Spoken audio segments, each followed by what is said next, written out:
Во последниве 20 години се почесто сме сведоци на иновативни решенија и иновативни бизнис приказни. Ова е предизвик кој што придонесе за поголем раст на стартап компаниите на светско ниво. И кај нас имаме убави стартап приказни, а денес ќе ги разгледаме во ова издание на Приказна. Добре дојдовте!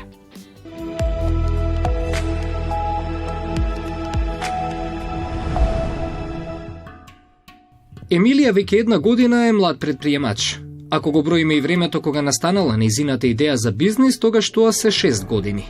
Години кога се размислувало, анализирало, каде се разработувале идеи за тоа што денес представува нејзина креативна работа. Како идеја е нешто што траеше повеќе од 6 години, како идеја да кажам, што ми беше останато во мисли. Решив некаде крајот на 2019 да го остварам како идеја. Се случи корона и се пролонгираше, со тоа што требаше првично да биде мај, јуни, па короната се одложи и на крај во септември веќе решивме дека ќе отвориме. Што ме охрабри, да кажем, ме поттикна е моментот дека во Скопје нема ваков како take-away објект што нуди за избор свежа тестанина, каде концепт си бираш свежа тестанина, каква форма сакаш, каков вкус сакаш, си бираш сос и се спрема буквално пред самиот потрошувач. Нешто што е различно, нешто што е ново. Да, во почетокот малце страв заради моментот како ќе биде, како ќе го прифатат луѓето, но сега за сега можам да кажам дека сум стварно многу задоволна и одзивот на луѓето и критиките, и позитивни или негативни на моменти, се многу поддржувачки за нас и не тираат да бидеме само ongoing напред. Емилија вели дека очекувала 1 тон предизвици на патот, но не случајно се рекло, среќата ги следи само храбрите. На почетокот стратегијата беше дека ќе одиме и на реклама, но ќе одиме да речеме нели потрошувачите што повеќе да дознаат за нас, затоа што бевме нови. Растеме со тек на време од аспектот и првично што имавме само многу помал избор, да кажам, не на тестанини, него на сосови. Како се поборувањето на потрошувачите, така гледаме нели да излеземе во пресрет и да добијат се што сакаат. Али да, се учиме и ние. Значи, како потрошувачите бараат и сакаат нешто, се учиме и ние заедно со нив и на тој начин созреваме за да можеме да одговориме на нови предизвици што би дошле уште поголеми. Да се биде млад предприемач дома и сега во ова време, значи креативност и одговорност, но и повеќе млади кои својата иднина ја гледаат во својата земја. Променети се работите за разлика од порано. Многу ме радува што младите првен се иновативни, значи не се отвара на секој чекор нешто што пекара или нешто што претходно го имало, него пробуваат да донесат нови работи, јас ќе кажам сум дел од нив. Тоа што е многу битно за стратегијата е квалитетот, за мене барем, бидејќи ние веќе година дена обстојуваме на тоа поле квалитет. Не може да биде денеска да кажеме еден квалитет, утре ако го правел друг колега, да биде друг квалитет, мора да биде секогаш исто унифицирано за да може да биде успешно. Да се биде млад предприемач е предизвикувачки, но истовремено и многу задоволувачки. Секоја нервоза, препрека и недоразбирање се решава само ако со љубов и целосна посветеност се вложиш во тоа што го работиш. Ова е формулата за успех, вели за крај Емилија.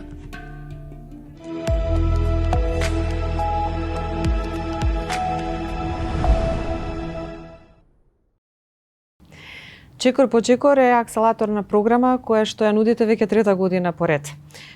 Кои се можностите и каков е интересот за неа?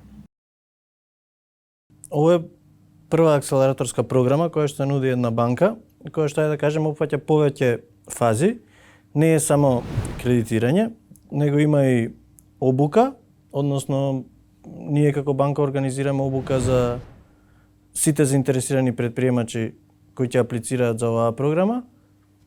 Потоа врз основа на бизнис планот кој ќе го направат се утврдува дали ќе се одобри кредитот и од кога ќе се одобри кредитот повторно обезбедуваме менторска поддршка. Односно идејата на програмата е од една бизнис идеја да успееме заеднички со нашите клиенти или идните предприемачи да направиме долгорочно одржлив бизнис. И за таа цел ние на таков начин направивме програмата што не е само класичен кредит, туку е еден дел од обука едукација, менторство и на крајот доаѓа кредитот. И заборив да истакнам дека особено сме горди што може да аплицираат и физички лица кои што нема компанија основана фирма, односно само имаат бизнис идеја која што сакаат да видат дали може да биде кредитирана од страна на банка. Стартапот во светски рамки доживува раст и тоа најчесто од младите и во последно време особено од IT секторот. Како е кај нас ако можеме да направиме една паралела?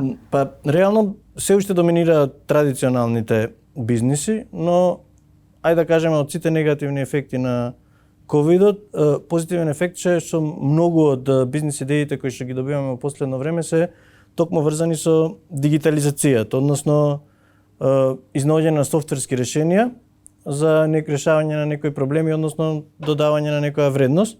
Позитивно е што кај нас реално имам многу добри бизнис идеи кои се поврзани со дигитализација и може да кажам дека оваа година од последниот повик кој го имавме, навистина се присутни повеќе идеи поврзани со дигитализација или софтверски решенија.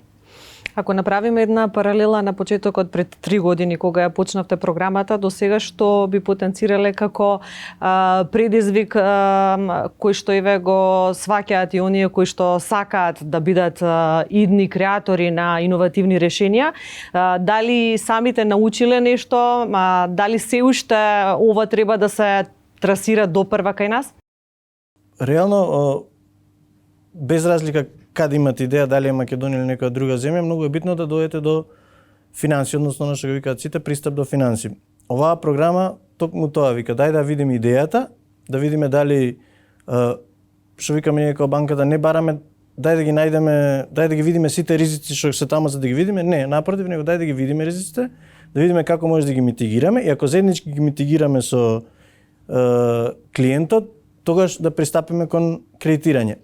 И токму тој пристап ни дава можност, а и на самите предприемачи да видат која бизнис идеја е реално остварлива, која ќе искочат на пазар, зашто знаеме пазарот е таков како што е немилосрден, а од друга страна во текот токму на овој што го викаме менторски едукацијски процес, многу често почнуваме со еден производ, па тој производ малце го модифицираме, гледаме што е поприфатливо за пазарот и токму сакам да кажам дека оваа програма, разликата е што идејата како таква успеваме не да ја преформулираме, да ја направиме подобра и поиздржлива на долг рок. И искуството кажува дека токму овие бизнис идеи до сега, да кажем, имаме кредитирано околу 20 предпријатија. Позитивно е што за последните 2 години немаме проблем со ниеден од овие клиенти, што навистина сме горди, значи сме успеале заедно со клиентите да ги одбереме оние идеи кои што на долг рок се одржливи.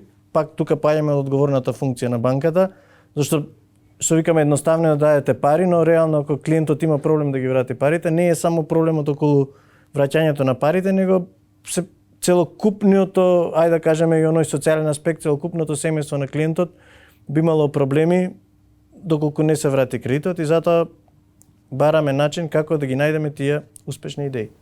Дали оние кои што досега успеале да добијат средства се фокусирале на пазарот во Македонија или биле фокусирани и надворешно на глобален пазар?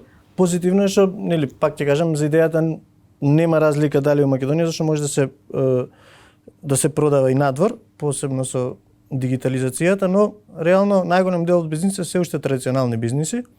Односно да, има идеи кои што имаат, ајде да кажеме, некоја извозна компонента, но најголем дел од бизнисите се уште традиционални бизниси, што и не радува, зашто реално и традиционалните бизниси како такви ствараат приходи, се баш семејни бизниси и со тоа најголем дел од младите, ајде да кажеме, ги мотивираме да останат тука. Какви се параметрите? Дали почесто се охрабруваат да се пријавуваат жени или мажи? Искрено, кај нас е, да кажеме, 50-50 до сега. Нема разлика, односно врз основа на бизнис идејата и многу често кај нас се тимови. Во тие тимови обично има и мажи и жени и реално од наша гледна точка не сме почувствувале разлика односно нема доминантен никој се уште. И за крај, како реагира бизнис заедницата, бидејќи знаеме дека успешноста на стартапите зависи од целиот екосистем. Какви се реакциите на бизнис заедницата? Можам да кажам дека екосистемот сега кога гледаме за стартап е, ајде да кажеме, значително поразвиен од кога почнувавме пред 3 години. Значи има навистина добри стартап здруженија и реално светла звезда, ајде да кажеме, фондот за иновации, каде што реално е позитивно што обезбедуваат средства неповратни со кои што може да се развие една бизнис идеја и може да се види сериозниот интерес, нели на последниот нивни оглас имаше далеку повеќе заинтересирани од тоа. Сега според мене која алка фали, оние више етаблирани бизниси кои што се покажани, нели, да направиме една конекција помеѓу нив и стартапите. Односно како овие етаблирани бизниси да ги натераме и да разменат ноу-хау искуства, но и да инвестираат во стартап бизнисите. Зашто обично да, државата е некоја која што помага, но најправилно средствата ги алоцираат токму бизнисите, односно да го земеме искуството на бизнисите, ајде да кажеме наводници не искуството на идејата на младите предприемачи и да успееме да направиме успешна бизнис приказна. Тоа фали моментов, но и таму има, нели, позитивни сигнали, се повеќе бизнисмени сакаат да инвестираат во овој сегмент, онаму каде што имаат слободни средства, зашто реално една бизнис идеја кога успее навистина нешто што е задоволство и за двете страни. Сакате да кажете дека ни фалат малку повеќе ангели и ментори за да можеме да го поттикнеме овој пазар да биде поуспешен? Да, ни фали реалниот сектор кој што реално најдобро знае да располага со средствата, односно го има предприемачко дух, од негде стигнал до нешто, заработката да искористи токму во инвестирање во стартап и бизнис и да се направи таа синергија, односно да се направи размена на искуство, затоа што веќе ако речеме имаме стейкхолдери како што се банки, како што е фонд за иновации, како што се невладени организации, ги имаме клиентите, некако се чувствува дека бизнис заедницата треба поактивно да се вклучи. И претпоставувам дека тоа природно ќе дојде само по себе, поготово све повеќе бизнис успешни приказни има кои што почнаа од идеја, тоа ќе ги охрабри сите, поготово сега денес стварно средство не дека ние како банки продаваме пари, најевтини се кредитите и нема маржа која што не може да ја покрие каматата и мислам дека тоа ќе биде додатна мотивација во иднина и секогаш е најдобро нели да се инвестира во сопствената држава затоа што како да кажам, тоа ги прави и бизнисмените среќни и ако останат успешните идеи и се развијат тука, тоа е најдобро и за нас и за нашето општество.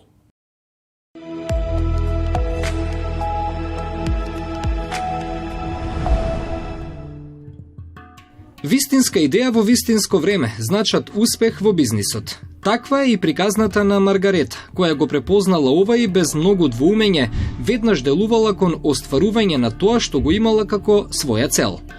Идејата потекнува од се поголемата свесност на населението да водат и практикуваат здрав живот, а од друга страна имаме доста добар изговор од скоро сите дека времето им е најголем проблем. Со ова вежбање, овој алтернативен начин на вежбање се заштитува многу време, така да веќе на клиентите не им дозволуваме да го имаат тој изговор. Потребите и навиките на луѓето се менуваат. Новото време си бара иновативни и креативни решенија преку кои младите создаваат своји бизниси. Коронат за многу од нив значеше и препознавање на нова шанса за развој. Многу беше интересно заради тоа што самиот бизнис започна во екот на короната и сите ја знаеме целата ситуација во која што се наоѓавме не само ние, туку и целиот свет. Предизвикувачки беше стварно да се започне бизнис баш тогаш и искрено треба да бидеш многу решителен и истрен во тоа. За оваа една година можам да кажам дека во однос на клиентите и во однос на тоа што се случува во нашиот бизнис, јас сум премногу задоволна, бидејќи ние во короната баш најдовме некоја можност. Бидејќи станува збор за индивидуален пристап на вежбањето, еден на еден се вежба, така да мислам дека и самите клиенти видоа дека тоа е нешто што највеќе им одговара, нели, во целата ситуација, со запазување нели нормално на сите мерки. Маргарета вели, секој млад предприемач треба да биде истраен, да верува во тоа што го работи. Треба време и жртва, ама на крајот чувството да имаш своје чедо во бизнисот е прекрасно. Искрено сметам дека во однос на тоа што во Македонија има доста голем потенцијал во младите луѓе за отварање на бизниси, Мислам дека не е баш многу доволно развиено, но во целата ситуација каде што ние бевме поддржани нели од самата банка и голема благодарност нели до нив. Јас сум доста задоволна бидејќи реално да не беа они, можеби оваа идеја ќе останеше само идеја. Ке биде тешко, ке биде мачно, но на крај се ке биде добро. Помислете само на тоа убаво чувство после секој ваш успех и без двоумење остварете ја вашата идеја, вели Маргарета за крај од оваа нејзина инспиративна приказна.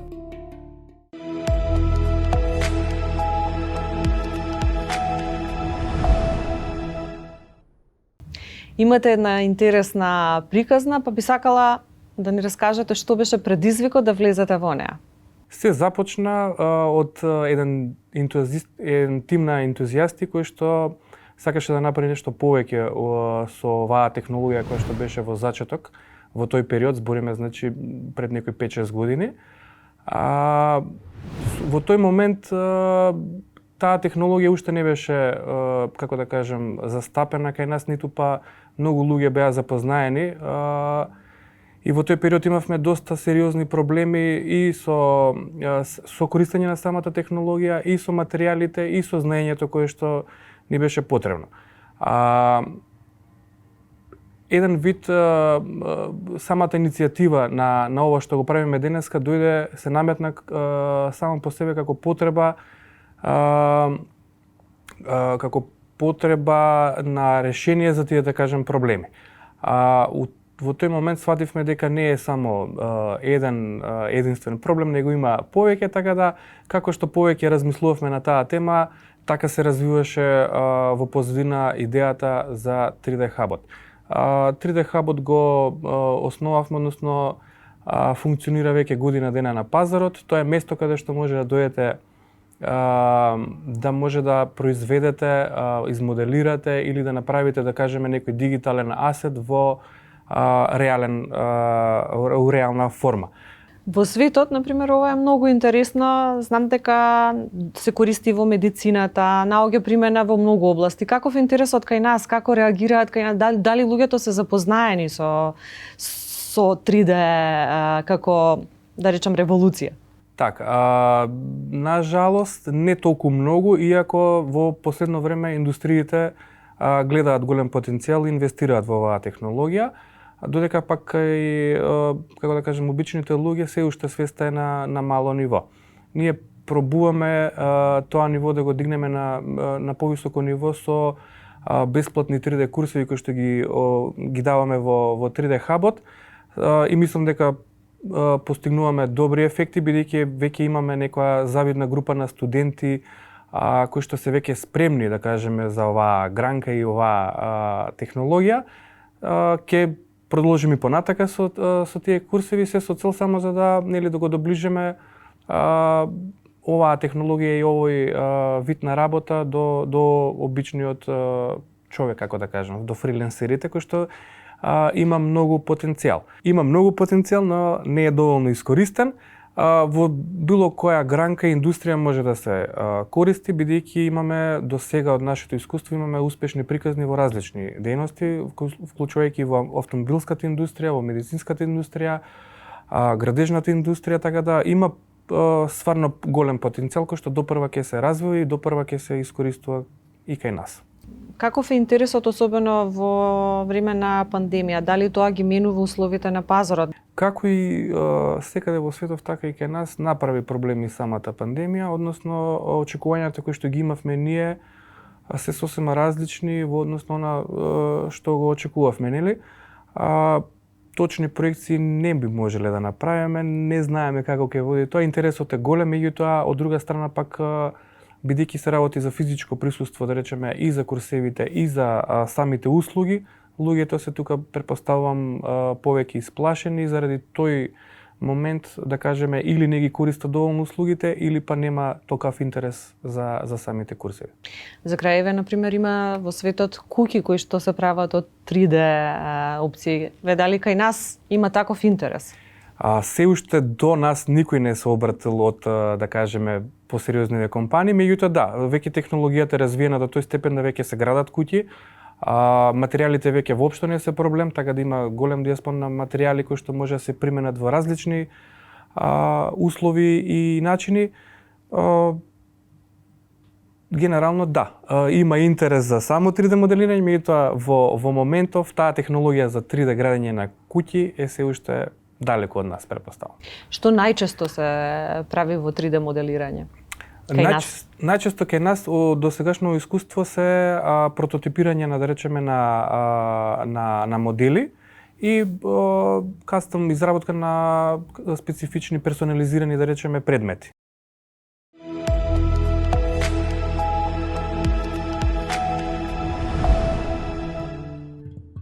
Импала е термин кој се почесто се слуша во македонската јавност, посебно во бизнис заедницата, а има и зошто е тоа така. Импала е мултидисциплинарен проект и по многу нешта репрезент на бизнисот во 21. век, а Македонија држава каде истиот се развива изминативе години. Идејата за Импала се роди на еден сосема неформален состанок со тогаш академик, сега веќе и председател на Македонската академија на науки и уметности Љупчо Коцарев и Тамара Димитрова, која што работеше тогаш во истражувачкиот центар на ИКТ на МАНУ.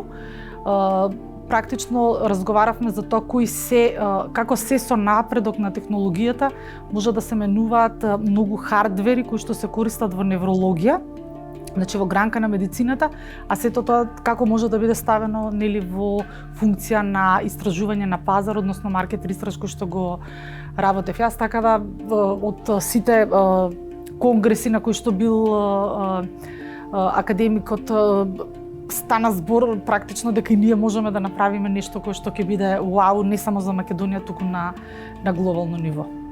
Имплицитните техники и намерење генерално се поатрактивни и многу попрецизни во предвидувањата за успех на одреден производ или услуга, отколку техниките за истражување базирани на одговори на испитаниците, како анкети и интервјуа. Но каков е интересот кај нас, а како на поширокиот пазар? Факт е дека Македонија е конзервативна во многу полиња, пред се во она што е ново, во кое што не знам, ќе треба да се ангажира тим на луѓе кои што ќе треба да ги променат навиките, нивните погледи и така натаму. Така да во Македонија интересот е многу помало тоа што се случува практично во Србија, дури нас најголемите проекти ни се во Србија од клиенти кои што се отворени за такви нови методологии, кои што не само што се отворени кога ќе им ги понудиме, туку и настапуваат пред нивните партнери, дајте ни нешто иновативно, дајте ни нешто кое што ќе не натера и ние сами да се развиеме. Во Македонија за жал го нема тој став. Многу мал број на компании и поединци, луѓе кои што се бават во област на маркетинг, сака да пробаат нешто што е и во област на неуромаркетинг. Весна е предприемач веќе 20 на години. Вели дека пречки постојат, посебно ако припаѓате на поспецифична група во општеството. Зошто? Заради тоа што кај нас голем дел од бизнисите знаете дека се завршуваат во кафеа на помеѓу луѓе кои што ќе седнат, ќе се зазборат и ќе овакво. Ако сакате вие да сте и мајка и жена која што ќе треба да се ги врши и другите улоги општествени, не само предприемачките, тогаш навистина е многу потешко да се добие работа.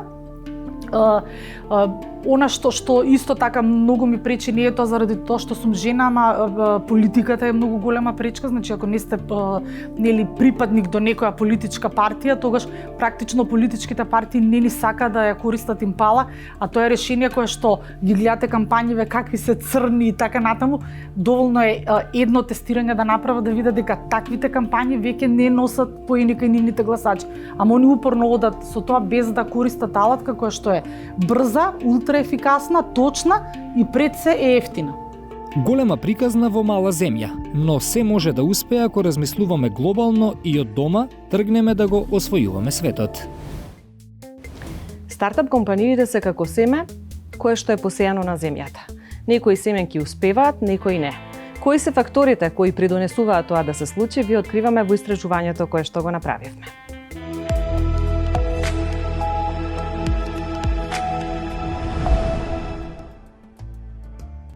Стартап е компанија која се наоѓа во почетните фази од развојот на својот бизнис.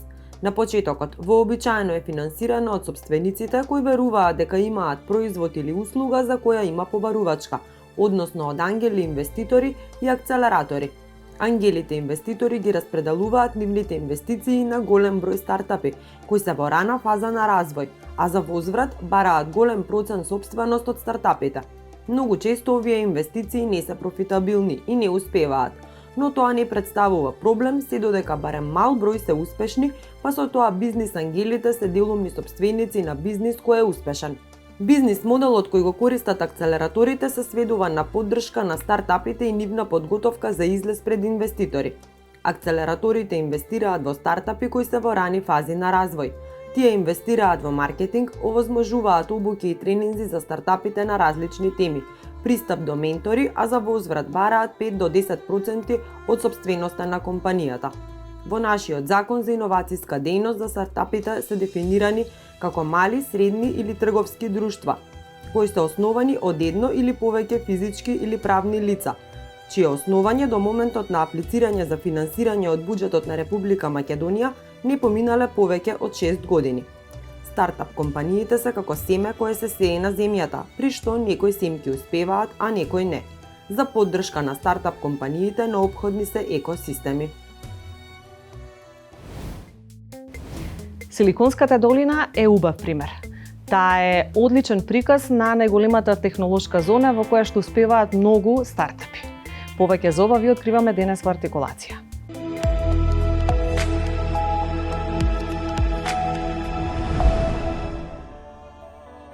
Силиконската долина важи за најголемата технолошка зона за стартапи во светот со 14.000 до 19.000 и помеѓу 1,7 и 2,2 милиони вработени во високо технолошката индустрија.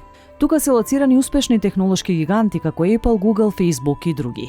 Главните предизвици со кои се соочува Силиконската долина се пристап до кадар, пристапни цени за сместување и соодветен јавен транспорт. Извештајот за компетитивноста и иновативноста на проектите во Силиконската долина покажува дека секој вработен во високотехнолошката индустрија помогнал да се добијат 5 вработувања во услужниот сектор од лекари и наставници, па се до работници во ресторани.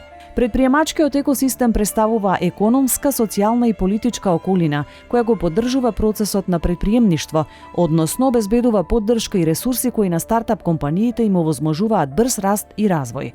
Стартап екосистемите се под влијание на надворешни и внатрешни фактори.